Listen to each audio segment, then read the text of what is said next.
সেটি তো কোনো অসুবিধা নেই, কিন্তু সমস্যাটা হচ্ছে আমাদের রাজনৈতিক প্রতিযোগিতাটা কখনো কখনো প্রতিহিংসায় রূপ নেয়। এটাই হচ্ছে আমাদের এই জায়গা, এবং এখান থেকেই ফ্যাসিবাদ ফ্যাসিজমের জন্ম হয়, এখান থেকেই ফেরাসিয়াস মেন্টালিটির জন্ম হয়, এখান থেকে অ্যানার্কি হয়, এখান থেকেই পিপলস সাফারিংয়ের মধ্যে পড়ে। এই ক্ষেত্রে দায় কিন্তু কোনো শুধু রাজনৈতিক দল না, দেশের জনগণের, বুদ্ধিজীবী মহলের, এবং যারা এই যে আমাদের আজিজ ভাইদের মতো যারা আছেন ওনাদেরকে। কিন্তু আমি আজিজ ভাইয়ের একটা ইয়েতে খুব কষ্ট পাইছি আজকে, আজিজ ভাইকে যেহেতু পেয়ে গেছে বললাম, এই যে বলছে যে জামাত এই কি বলে ভোট দিলে বেহেশতের টিকিট বিক্রি করতেছে। এটা বলছে তো, বলছে তো, অনেক নেতা বলছে, আমার কাছে ভিডিও ধরা আছে। না আজিজ ভাই, এটা আমার কাছে ভিডিও ধরা আছে। এটা না, এই যে এটা আপনি এটা বলছেন, আমরা কিন্তু এটাকে মানে এটা একটা দল হিসেবে আমরা এটাকে মানহানি হিসেবে নিতে পারি কিন্তু, এবং মামলা করেন। হ্যাঁ, আমরা আমার কাছে প্রমাণ আছে। এই যে আপনি বলতেছেন যে আমরা এটা করছি না, এটা আমরা করি না, না এটা আমরা করি। আপনি যদি এটা প্রমাণ দিতে পারেন, আমি আপনাকে ওপেন শো বলছে তো, আমার কাছে ভিডিও আছে, আমি দেখাই দেব। আমি এখন শুধু দেখাবো। হ্যাঁ, আপনি দেখান আমাদের কোন নেতা বলছে সেটা, যে আমরা আমাদেরকে ভোট দিলে বেহেশতের টিকিট অলমোস্ট সবাই বলে। না, এই যে অলমোস্ট দাঁড়িপাল্লায় ভোট দিলে, জামাত ভোট দিলে, জামাতকে ভোট দিলে বেহেশত পাওয়া। না না, এটা জামাতকে ভোট দিলেন না, আপনি মিস করছেন। জামাতকে ভোট দিলেন না, আপনি যদি ইসলামের পক্ষে থাকেন, আপনি যদি ইসলামী আন্দোলন করেন, আল্লাহর পথে থাকেন, তাহলে আপনি বেহেশত পাবেন।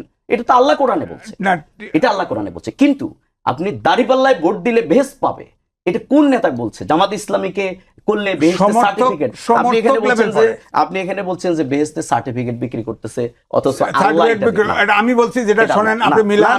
আমি বলছি যে আমি যেটা বলতে চাচ্ছি আজিজ ভাই, আপনি একজন বিজ্ঞ মানুষ, আমি মনে করি এই ব্যাপারে আপনার একটা বক্তব্য থাকা উচিত। আমি খুবই কষ্ট পেয়েছি, কারণ আমি এখানে রাজনৈতিক পরিচয় আসছি, আমি কিন্তু সোনার বাংলা পত্রিকার সহকারী সম্পাদক।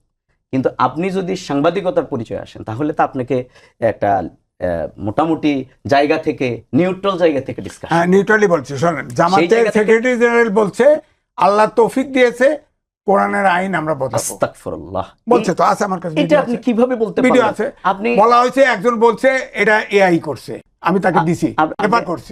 আপনি জামাতে এই যে আজকে আপনি আবার, আমি একটু আগে বললাম আপনাকে আমরা লিগ্যাল নোটিশ দেব, আপনি কিন্তু লিগ্যাল নোটিশ দ্বিতীয়টা রাইজ না লিগ্যাল অ্যারেস্ট করেন না।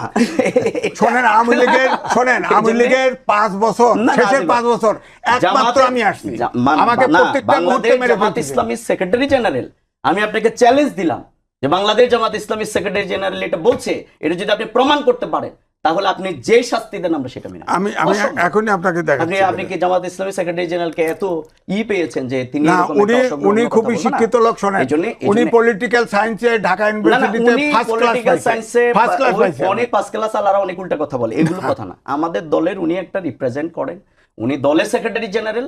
আপনি সেক্রেটারি জেনারেল সম্পর্কে এরকম কথা বলতে পারেন না, অসম্ভব। আপনি আজকে দেখেন আপনার ব্যাপারে কত কথা কার্ড দিয়ে ছেড়ে দেয়, আমার ব্যাপারে দেয়, তাহলে আপনি ফেসবুকে, আমি এই কথা বললাম তো, আপনি বার করে দেখেন, বাসের কেল্লা থেকে শুরু করে 1.5 লাখ লোক পক্ষে আমার কন্ডেম না। তাহলে আমার 14 গোষ্ঠী আমি আপনাকে চ্যালেঞ্জ দিলাম, যে জামাত বেহেশতের সার্টিফিকেট দেয় আর জামাতের সেক্রেটারি জেনারেল বলছে কোরআন পরিবর্তন করা, এই যে আমি অসম্ভব কথা, এখন বার করে দিচ্ছি। না, আপনি এটা বের করেন।